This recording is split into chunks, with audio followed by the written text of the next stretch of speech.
Welcome to the Extra Mile podcast for bar exam takers. My name is Jackson Mummy, and each week we'll be bringing you updated information about the bar exam and what you need to do in order to make the next bar exam your last bar exam.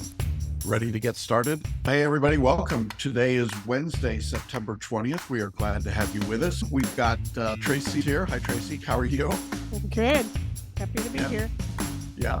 And we got Brianna here, and it's nice to see you. I know you've got a busy life, but it's so good to see you. And June is here. June has been cooking up a storm, and so it's always good to get her out of the kitchen for a while and in here to work. I don't think Amanda's going to join us today. We might have a special guest. I don't know. We'll see how that goes. Always surprises. Yeah. So in any event, we are going to be talking about Florida results today at some length. If you're not a Florida student, there's still a lot of you can take away from what we're seeing there. If you're a Florida student, obviously it's going to be pretty important. We're going to talk about boot camp because that's a big deal coming up. And we're going to answer a few questions. It was a pretty quiet week, I thought. June was a pretty quiet week with questions, wasn't it? As far as questions go, yeah, I was busy with results, but it was a quiet week with questions. So that tells me everybody's in study. They're down they're study mode. They're getting into study mode. We like that. And so I want to talk about boot camp before I get to Florida results. So let's talk a little bit about boot camp. It's coming up November 3rd and 4th. We've made some pretty significant changes to boot camp. And the program is really good to start with, but we've added, Amanda's going to join us live. Brianna's going to join us via Zoom for some things and also some pre-boot camp stuff. Tracy and June and I and Amanda will all be there in Denver. And the big change is that Amanda's going to be teaching her MPT workshop, MBE workshop. That's right. Tracy's going to be teaching the writing workshop, and June's going to be doing the mindset workshop. So you're going to get this opportunity to do these workshops that you would normally pay $300 for, and you're going to be doing them in a small group setting live, in addition to my teaching on both mornings about photo reading and mind mapping. And that's very exciting. It's a big addition. It's adding a lot of value. In fact, I sat down and did the math. I got this right. If you did the MPT workshop, the MBE workshop, the essay writing workshop, and the mindset workshop, that's $1,200 worth of workshops. Plus we're giving you coaching with Brianna, that's $100, that's $1,300. Plus we're giving you credit or giving you a photo reading course worth $400. That's $1,700 worth of value. I don't know, maybe I'm worth $300 to do the teaching at the beginning, but that's your $2,000.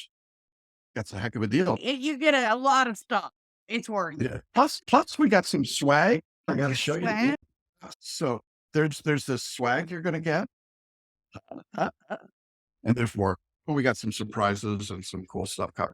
So anyway, here's the deal. We had originally planned to cap enrollment at 15, but because Amanda's there and we restructured it, we can take a few more, not a lot more. We can take a few more students. We've already got a pretty good registration. There are still seats available, but they will go fast now that results are coming out. So the process is that you need to apply to attend boot camp. And we're doing that for a couple of reasons. One is we want to know you really want to be there. We want to make sure we've got the right mix of people. June and Tracy and I have discovered over the years that one Eeyore and Debbie Downer can be very difficult in the room. We really are looking for the right mix of people. And so we're going to ask you to fill out a short application and submit it with a $100 fully refundable fee. If you're accepted into boot camp, your $100 is applied to your tuition. If you're not accepted, we refund the $100. So it's an opportunity for you to demonstrate that you really want to be there, and you need to grab your seat. We're going to sell out pretty quickly on this boot camp. I would encourage you to do that early. Flights to Denver. Tracy, you've been flying around a lot, but Southwest and Frontier and Spirit all fly into Denver. They're all pretty reasonable, aren't they? Yes, and United also comes in. Delta comes in. It's a hub, so it's pretty easy to find a flight. And we've got hotels at all different price ranges nearby. We're going to take care of your lunches on Friday and Saturday and your dinner on Friday. This is a pretty economical experience to have. The other really wonderful benefit we mentioned briefly, Brianna, you're going to be doing your time management workshop for boot campers, right? Yes. very excited about that. Yeah, and you're going to do it one-on-one. And the way that this works is once someone is enrolled in boot camp and they make their first payment or they pay in full, we're going to set up the scheduling so that they can do their one-on-one coaching with you in advance of boot camp. What's the advantage of doing the scheduling before boot camp in your view? Well, getting started with your studies now, but instead of having to wait until boot camp. So if you are thinking that you want that and you're also the time management, and you're also thinking that you are considering boot camp, go ahead and make that leap now, because the earlier you get started in your studies for the February exam, the less overwhelm and anxiety and stress you're going to have with having to fit in all the hours of study in in a shorter period of time. It's definitely a huge advantage to meet with me sooner rather than later. And we can go through all of your obstacles and hurdles, the known ones, the potential unknown ones that kind of come up, and we can fit all of that in, and you can have time off for the holidays and still enjoy your life while you're trying to go after this huge dream. I encourage our Yeah. students definitely invest in that sooner. There's a huge intangible that doesn't have anything to do with money in coming to boot camp, and that is creating relationships with other people that are on the same journey as you. I cannot tell you how important it is to have a study buddy, to have somebody that you can reach out to and talk to as you're going through this. And when you're in these breakout groups that we have of 4 or 5, maybe 6 people, to see other people's work and to hear the feedback from other people's work is incredibly valuable. You can't get that on one coaching because that's obviously you and one of the coaches. You don't get it on the group coaching because that's really not the function of the group coaching. We don't really critique work and that type of thing. So this is really an intangible but great opportunity but also more relationship, because this is a lonely journey. And if you don't feel lonely, you're going to be more successful. It is a huge confidence builder. We see students come in the beginning of boot camp and they're like this. And then when they leave, they're fully like this and they're smiling and they're excited about this exam instead of because you come in and you learn I'm not the only one struggling with that. I'm not the only one having issues with that subject. I'm not the only one questioning what I'm doing. And that is really huge to get in there, like Tracy said, with your peers and be like, oh, I have a community. I'm not the only one. And you don't really get that. Even on the group coaching call, you get, but in person, you really get that. And it really does beef up your confidence of, oh, I am doing this correctly. Good.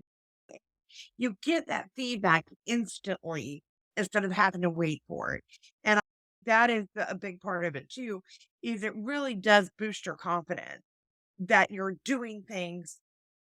I think the word properly, but that's what people say a lot. Am I doing it correctly or properly? And that's a big thing of boot camp is the level of confidence that the students come out of boot camp. Yeah. What people want to know is, will it help me pass the bar? So here's what I can tell you. We've gotten just a little bit of results in Florida and a little bit of UB. We've had a couple of boot campers who have already passed, and we're very proud of them and very excited for them. You'll hear more of their stories as we begin to do interviews over the next couple of weeks. But going to boot camp is a qualitative decision that will help you pass the bar. And so if you were unsuccessful, for example, in the Florida exams or some of the UB jurisdictions that we've heard from, and I'm doing a video for you, which is what will happen when I get your score sheet. Um, I'm just telling you now, my number one recommendation will be come to boot camp. It is the thing that moves the needle. Whether you're a photo reader or not, if you're a photo reader, I'm going to make you a better photo reader. If you're not a photo reader, I'm going to teach you how to do it. And photo reading makes a difference. It just does. I mean, Brianna, you were a photo reader, right? Oh, I was. Photo reading was like saving grace for me. It's funny being on this side of it because I was just like the majority of our students. Sounds very hoaxy. It doesn't sound real. But I'll tell you what, you guys, I went all in and photo reading breakfast, lunch, and dinner. just going through those outlines, but just letting the process kind of work.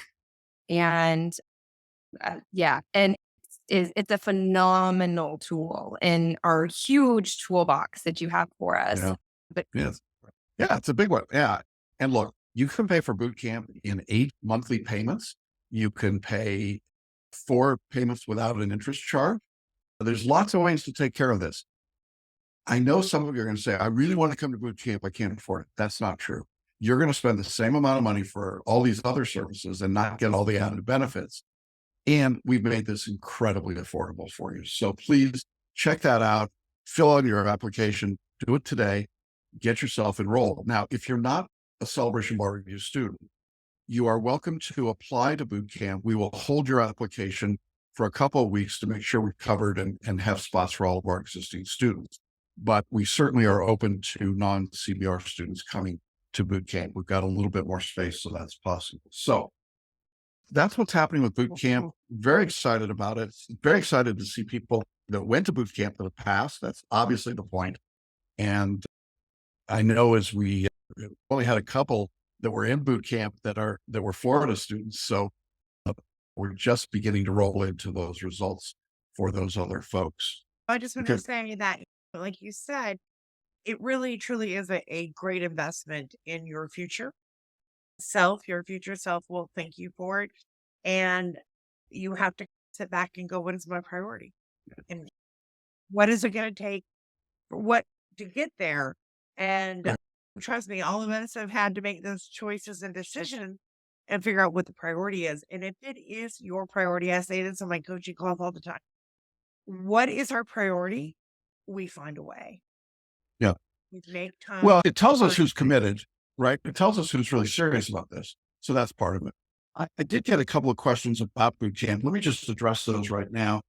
One student who's enrolled for boot camp said, I'm a photo reader and I have mind maps. Is there a code to enter to get discounts for boot camp? There's no discount for bar maps, but there is a discount if you're a photo reader. You get $400 off the course, and there is a code, and we're glad to give it to you. And you can apply the code either to the monthly payments or to the payment in full. So just make sure you reach out and we'll give you that code for that. So if you're already a photo reader, no problem. If you've already done the time management workshop with Brianna, what we're going to recommend is that you do it again, because now you're setting up for a new exam and you want to do that, and it's time to freshen it up. So there's no credit for that. You just get to do another full session with Brianna. And then another question I got was, I'm interested in boot camp. Where can I sign up? You can sign up on our webpage. If you just go to resources, you'll see a page for boot camp. It's got all the information and the link to the application. So that's easy. And they said, is it too late? The answer is no, it's not too late, but it's going to be very soon. The only other thing is, if you've been to boot camp before and you have not been successful passing the bar, you're welcome to apply again to come to boot camp. And you may get even more out of it the second time because you'll know the basics and can really focus in on the breakouts. I don't know. I'm sure we're going to try to get first timers in first, but you're welcome to apply and let us know why you think you could benefit from it again. Yeah, good point. if there's any of our students that are on the fence about it because of the cost, I know we've tried to make it very affordable and payment arrangements and all of that. But the question I have for you is, would you purchase this boot camp or program for your children if it were going to help them enhance their lives? And so would you purchase it for them? And if the answer to that question is yes, which I imagine for everyone it would be, why aren't you making that same investment in yourself? There you go. I love it when Brianna lights it up. All right. So that's boot camp. We're excited. Please join us. So having said all that, we do have a special guest live from an airport somewhere. Dan Lang. How are you, Dan? Hey, Jackson. Well, I guess we should tell people why you're on here today. What's your news? My news is I'm a repeat taker and I passed the Florida bar and the MBE. I got my news on Monday, and I'm so thrilled to have that behind me and so grateful for this group. Well, that's great. Congratulations. I know we're going to do an interview later when you're not in the airport. But we asked you on here today. You were a boot camper. You came to Denver in the spring, and he participated in boot camp. And we always like to tout those successes in particular. But I'd love to ask you, what was the value of boot camp to you now that you're looking back on it? Sure. It was a value to me on multiple levels. I not going to fib here that taking it additional times is a challenge. I felt a lot of guilt about committing the time and the resources to continuing to try to pass this exam. I had come close a few times, but just couldn't get over the hump. So coming to boot camp really helped me center my mindset. It provided me tools and one-on-one instruction to really focus on things like my writing that needed assistance, really drilling down on FLA, getting to the points on your essays. I had enrolled in photo reading prior to boot camp, but didn't really grasp it. That was tremendously helpful during boot camp to really drill down on that. And then the other part of boot camp is you're in the room with a small group of people who all have the same goal, and it's being conducted by another smaller group of people who really have your best interests. And you have the feeling that these people are doing everything in their power to get you across the finish line. So from a multiple level experience, it was really helpful. And I came back feeling like, you know what, I can do this. And it really helped to get me across the line. Yeah, it's great you're saying all this because you didn't hear us saying all that before you got here. But you just reinforced everything that we've said.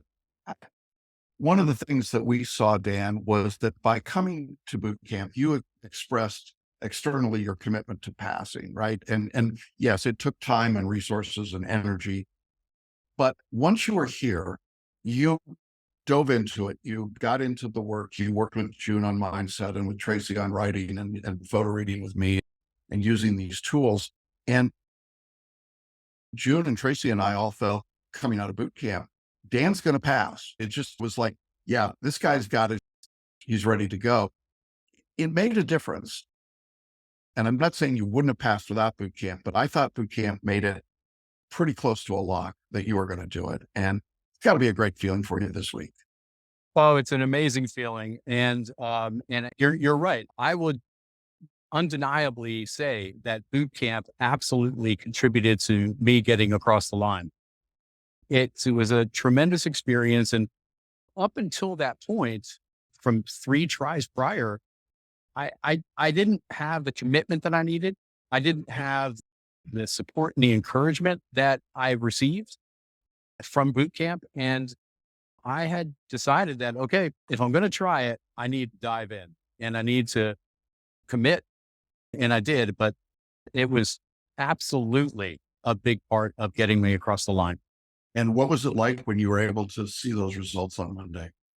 So Florida is Florida, right? My significant other was texting me. She said that the Florida Supreme Court released the thing, but when the Florida Supreme Court does it, all they do is release the applicant number and the pass or fail.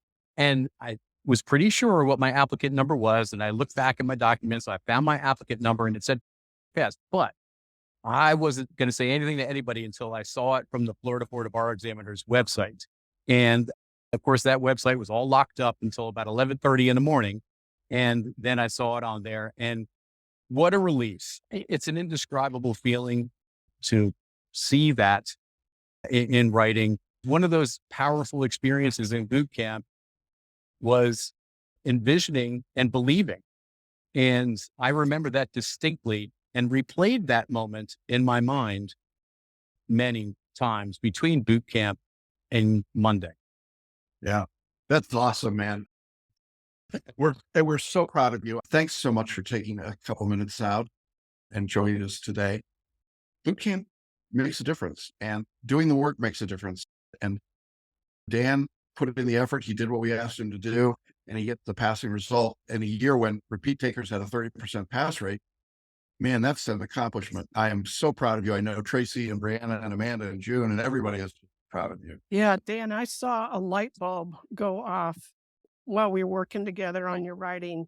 and you really started to get it. And part of it was listening to other people's essays and really being able to factor all that in. And then the other important thing is if you go to boot camp to do what Dan did, he got on my calls almost every week, group Yep. coaching calls, and kept building and building on that base that he had in boot camp and kept the momentum up because of it. And we did some writing work in the group coaching call. I just saw you going into that test with such confidence.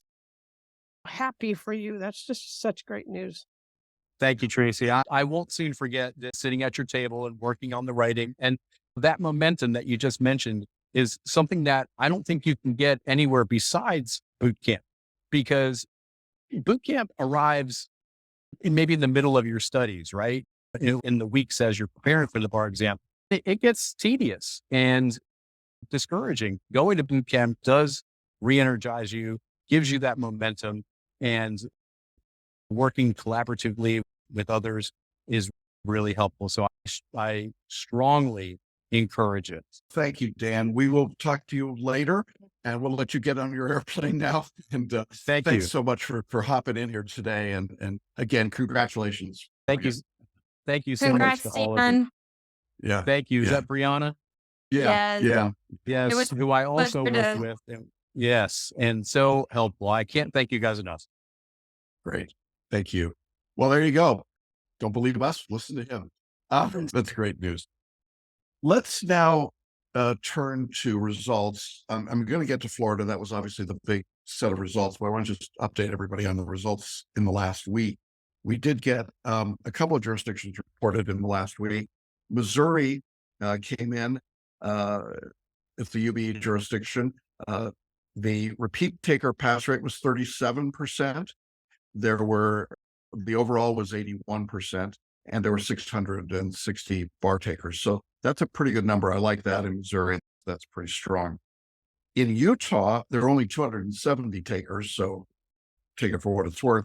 The repeat bar taker pass rate is the highest I've ever seen, 73%, but the overall was 92. Look, Utah, I don't know, there's something in the air there. That's a great set of results there. In Vermont, again, very small number, only 57 bar takers there. Repeat taker pass rate was 30%. Overall was 58%. Those are the only states outside of Florida that reported last week. Again, Utah and Vermont and Missouri, all UBE jurisdictions, interesting there. But of course, the big story is Florida. And let me just give you the numbers, then give you a little bit of analysis, then we'll talk about it with Tracy and Brianna. First of all, the big number here is the overall pass rate. It's 61%, and we'll compare that in a minute for previous years. The first-time taker pass rate, and there were about 2,000, a little over 2,000 first-time takers, was 72%, which in the new paradigm of the bar exam is a pretty good number.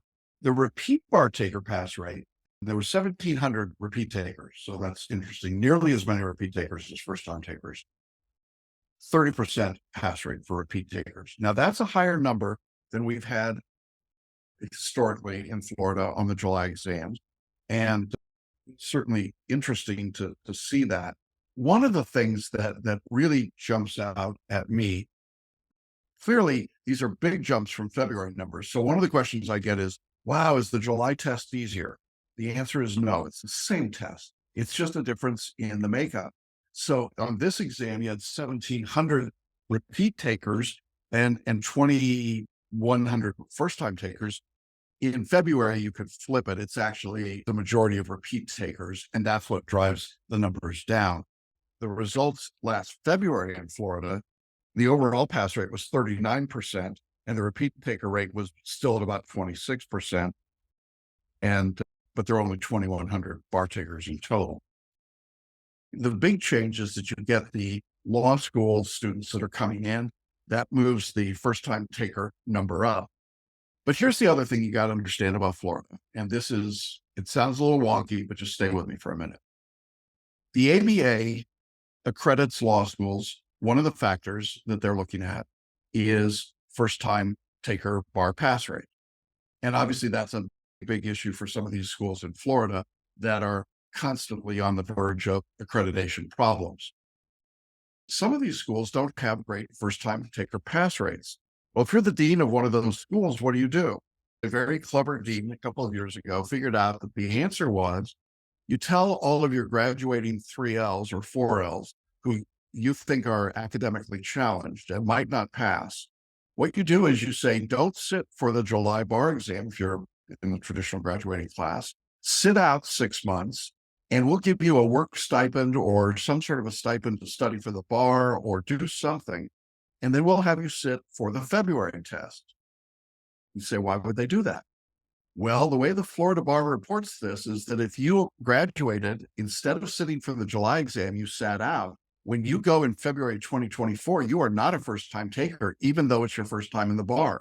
They consider you to be a repeat taker. Interesting, huh?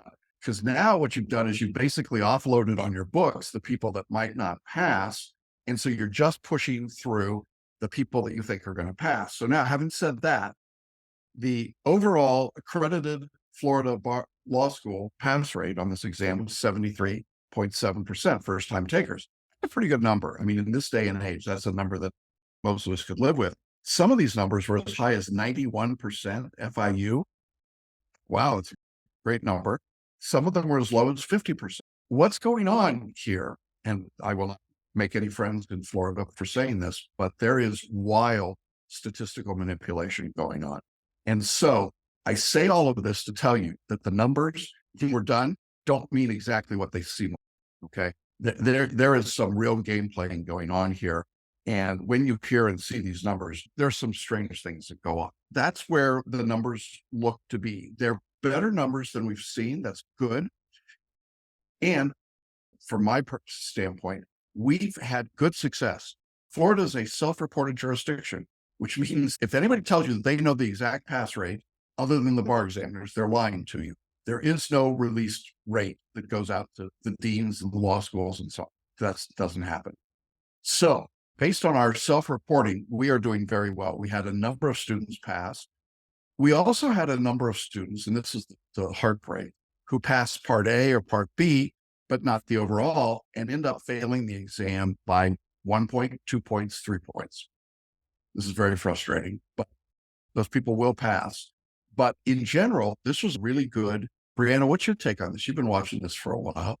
Right up until you started mentioning the statistical manipulation, it makes me wonder if this conversation is moot.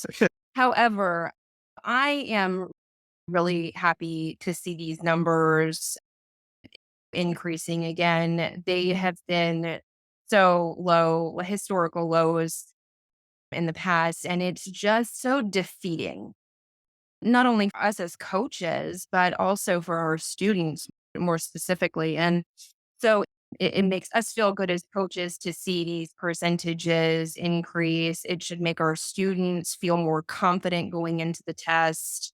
A lot of our students always want to know the why, and we could sit here and play the why game all day long.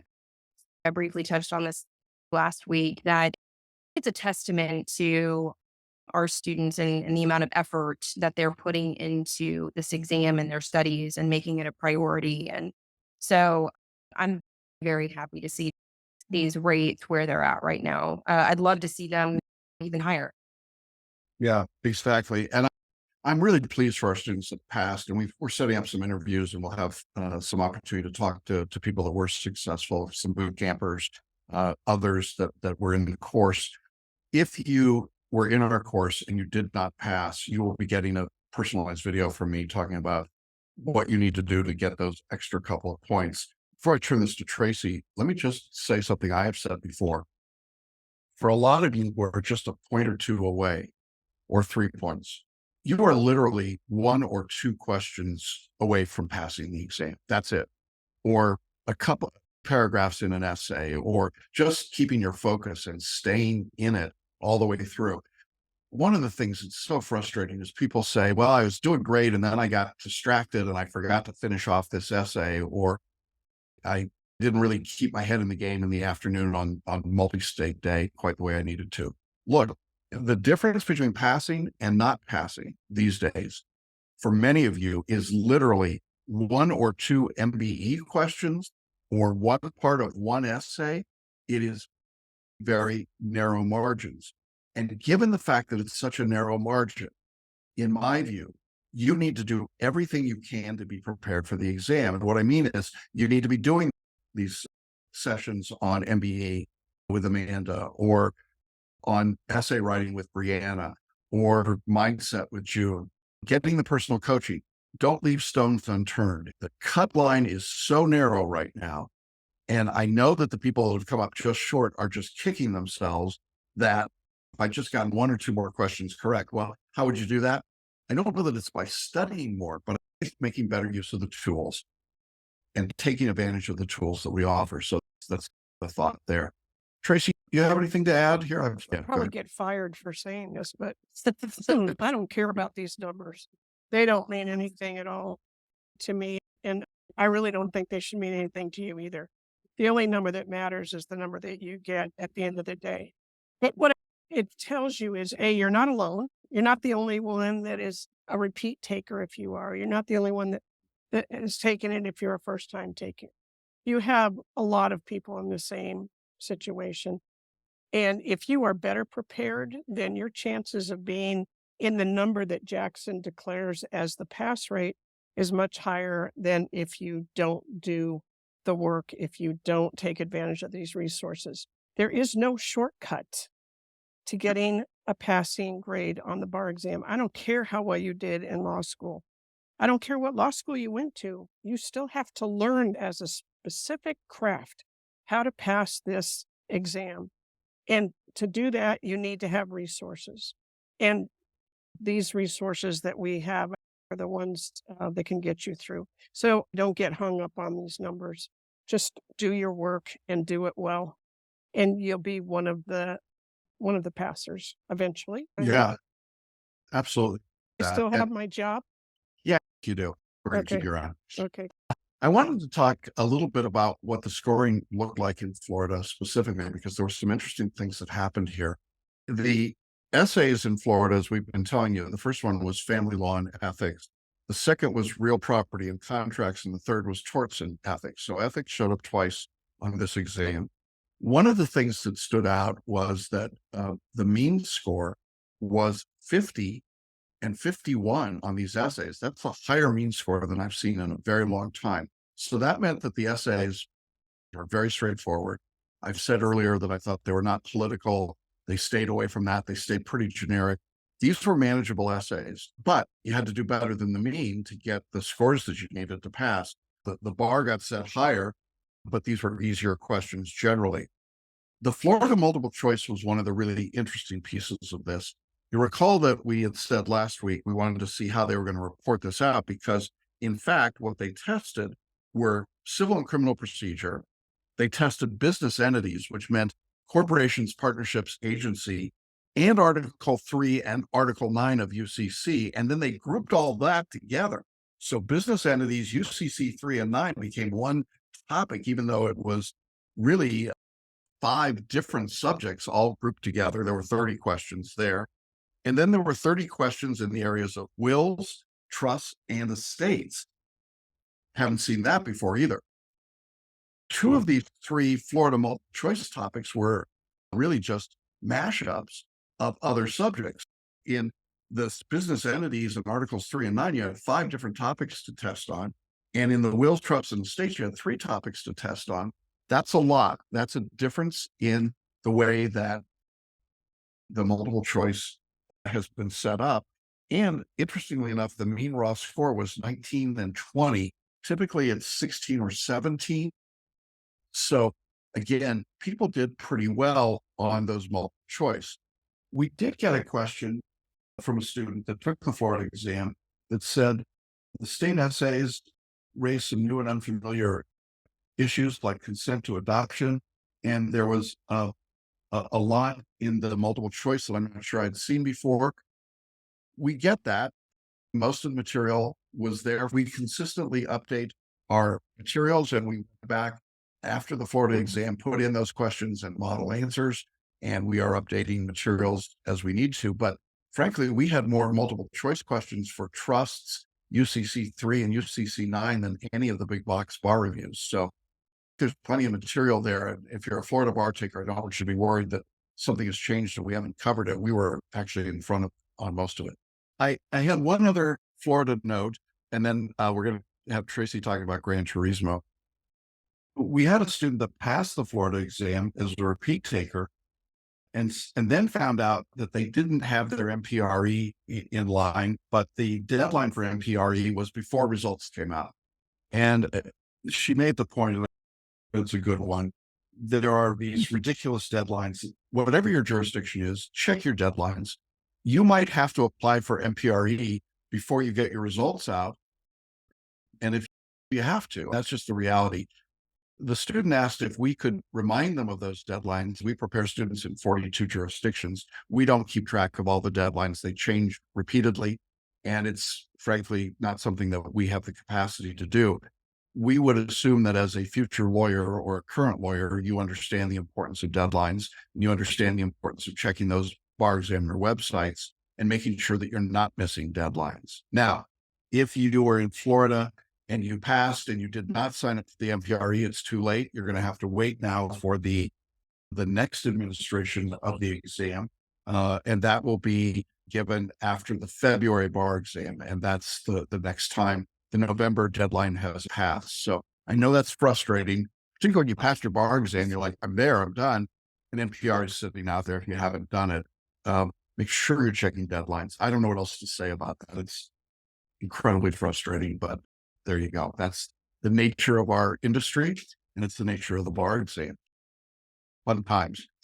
Oh, one other thing I needed to say about Florida. Florida announced last week that they will continue to give the multi-state bar exam through 2026. We knew that they were not going to go to the next generation exam. We don't know what they'll do after 2026. Shouldn't impact anybody that's watching or listening today, but Florida's going to stay with their exam through 2026. So for the foreseeable future, this is the test that we're looking at. Any final wrap-up comments about Florida and results? Brianna, Tracy? I just wanted to touch on something that Dan mentioned that I maybe could have very easily been glanced over by some of our students. If you find yourselves in the category of quote unquote having failed the exam or not having the results that you got, one of the things that he said was that he recognized where he was at mentally and in his preparation for his previous times when he went in to take the exam. He didn't have the confidence. He didn't have the right mental headspace. He recognized in full detail the difference between why he failed, why he didn't get those results, and the difference now. So I would encourage you to get completely real with yourself. Figure out where you maybe didn't put enough work in, or you maybe weren't in the right headspace. You didn't make it a priority. Recognize that. And then ask yourself, how do I overcome that this time? What are the things that I can do different this time? And just reframe that for yourself. Tracy did something on rain a while back, and this kind of touches a little bit on that. I'm not going to rehash it, but it was in a previous episode. And that's just a really powerful tool you can have in order to try to change that result next time. Yeah, good point. Well, Tracy, this is probably a good segue into your discussion about Gran Turismo. Why don't you take it from here? Okay. You can't study all the time. And sometimes you need comfort food too. And popcorn is the best comfort food I know of. Take a break. Go see the movie Gran Turismo. Gran Turismo is about car racing. That's true. But it is not about car racing. It is about taking your dream, working at it day and night, basically focusing completely on it and turning that dream into reality. The setup for this story, and it's a true story, is about this young man, and he's what I'd call a kid, but he's probably 20, 21, and his name is Jan. And against his father, telling him he's not going to amount to anything. And you may relate to some of this story with people telling you, look, why don't you just give this up? You can't do it. You haven't passed. You're never going to pass. You're wasting our resources. Dan talked about feeling guilty because he was wasting resources trying to pass the exam. You may have this kind of experience too. All these people in Jan's life was telling him, look, this is just a video game. And he kept saying, it's not a video game. It's a simulation experience. And I know more about these cars than most of the engineers because I've studied them inside and out. Well, Nissan has a contest for these simulated home drivers that if they can get in this simulated contest and if they win, then they get to go to actual drivers academy. And if they place in the top 3, then they will get to drive a car in a race. So, of course, I'm going to tell you it's a feel-good movie in the end, but I can also tell you that one little mistake, one little lapse of concentration, one little, yeah, I got this, can result in some horrific accident. So why am I telling you about this? Well, A, because you need to take some time to go do something fun, and this movie was really fun. But B, you need to see the parallels, maybe in your own study journey, that you need to understand what you're doing here inside and out. And we have the tools for you to do that, but you need to understand photo reading. Brianna said she had done it, but once it really clicked for her, then she really understood it. Same with Dan. He had done it, but once he went to boot camp, it really clicked for him. And once it really clicks for you and you understand what you're trying to do inside and out, then you too can be at the front of the pack and get in Jackson's really morose statement about how many people have passed and how many people have not passed. But you can be in that I passed rate as Dan is today. Gran Turismo. Have a great week, you guys. Awesome. Thanks, Tracy. We will be back next week. In terms of results, as we swing into this last part of September, this is a quiet time now after Florida results for a little while. And then near the very end of the month, beginning of October, we should see Texas and New York. Those are the next 2 big states I would expect. And then when we get into October, we've got a few more states coming along. So stay tuned. There's more to be seen, but so far the numbers look good. I like what I'm seeing generally. I'm very pleased with our student results, and I'm encouraged by all of that. So I'm going to leave you just with this. Come to boot camp. Not because we need the money. We don't. We need you to pass. And this is the best way. And so please consider that. Make the effort. Don't get locked out. Don't get left out. We will see you all next Wednesday. Have a great study week. And thanks everybody for being here. Thank you, Tracy, Brianna, thank you, June. Thanks, Dan from the airport. And everybody have a great week. See you next week. Bye-bye.